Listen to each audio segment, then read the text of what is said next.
Ang bahaging ito ay hatid sa inyo ng shoppinas.com. Easy, secure, happy shopping!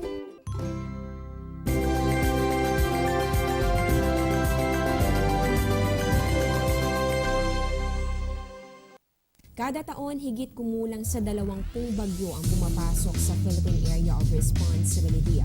8 hanggang 9 dito, tumatama sa lupa at nagdudulot ng mga storm surge, pagbaha at landslide. Kaya dapat be safe bago bumagyo. Alamin ang emergency hotlines. Ihanda ang survival kit. Alamin ang public storm warning signal ng Pag-asa at makibalita sa lagay ng panahon. Ilagay sa selyadong lalagyan ang mahahalagang dokumento. Ipaayos sa mga sirang bahagi ng bahay.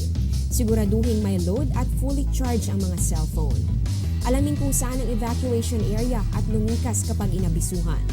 Tandaan ang kaligtasan na paghahandaan.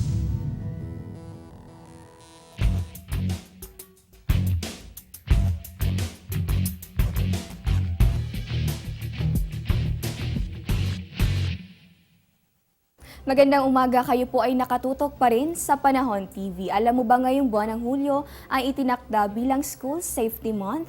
Layo nitong isulong ang pag-iingat at pagbabantay sa kaligtasan ng mga bata sa kanilang itinuturing na ikalawang tahanan.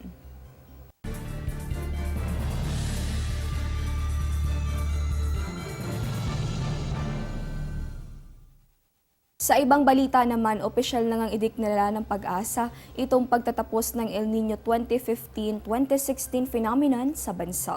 Sa press conference kahapon, sinabi nga na ngayon ay naoobserbahan na itong neutral condition. Ibig sabihin po niya kung dati ay abnormally high, itong temperatura dito sa may bahagi ng Pacific Ocean sa ngayon ay nasa normal condition na ito. Matatanda ang halos 4 na bilyong piso ang naging pinsala nitong El Nino phenomenon. Yan po ay sa sektor pa lamang ng agrikultura. Samantala, nananatili namang nakataas yung La Niña Watch sa bansa. Ayon po sa Pag-asa, posibleng ma-develop ang nasabing phenomenon. Simula po yan ngayong buwan hanggang sa buwan ng Agosto at sa Setyembre.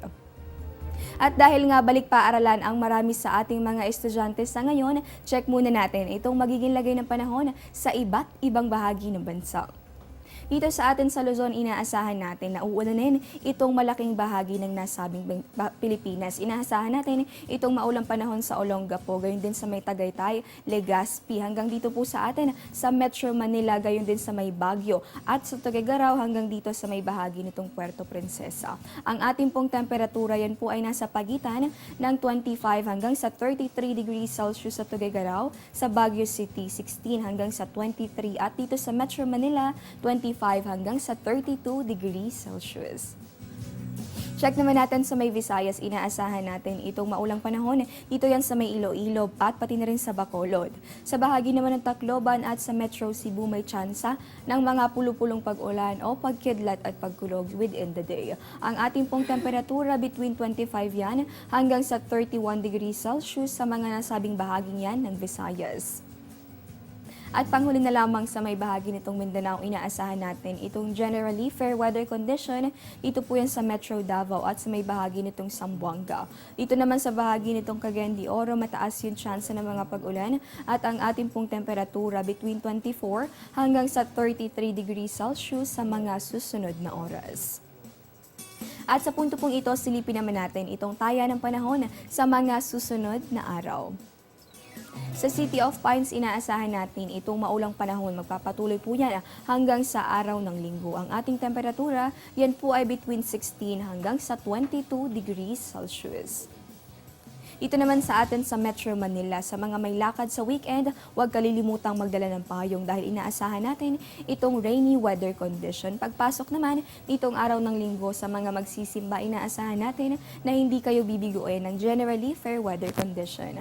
Ang ating pong temperatura between 25 hanggang sa 33 degrees Celsius na agwat. Punta naman tayo sa Metro Cebu, inaasahan natin itong maulang panahon sa susunod na 2 araw. Pero sa mga magsisimba sa nagagandahang churches sa nasabing bahagi ng Pilipinas, inaasahan natin itong generally fair weather condition pagsapit po yan ng araw ng Linggo. At check naman natin sa Metro Davao, inaasahan natin itong generally fair weather condition. Ibig sabihin po niya na bahagya hanggang sa maulap na panahon yung iiral. Pero posible pa rin yung mga pulupulong pag-ulan o pagkidlat at pagkulog, lalong-lalo na sa latter part of the day. At panghuli na lamang sa may bahagi nitong Zamboanga City, same weather condition, itong inaasahan nating iiral at huwag kalilimutang magdala ng payong at mga inuming tubig dahil bahagyang mataas po ang temperatura. Yan po ay posible sa 24 hanggang sa 34 degrees Celsius na agwat sa mga susunod na araw. At sa puntong ito, tingnan naman natin itong magiging lagay ng panahon sa mga piling lungsod sa bansa. Sa Calapan, inaasahan natin itong rainy weather condition, ganyan din sa may Dumaguete, Catbalogan, Surigao, General Santos at sa may Dipolog. Mas maaliwalas na panahon naman yung posibleng umiral. Dito po yan sa may bahagi ng Cabanatuan. Punta naman tayo sa mga tourist destinations ng bansa. Dito sa may bahagi ng Vigan, inaasahan natin yung maulang panahon sa mga turista. Huwag kalilimutang magdala ng payong at iba pang mga panangga sa tsansa ng mga pag-ulan. Halos ganyan din yung mararanasang panahon. Dito yan sa may bahagi ng Naga City, El Nido, Camiguin at lalong-lalo na sa may Boracay. Diyan lamang po kayo, magbabalik pa kami matapos ang isang paalala.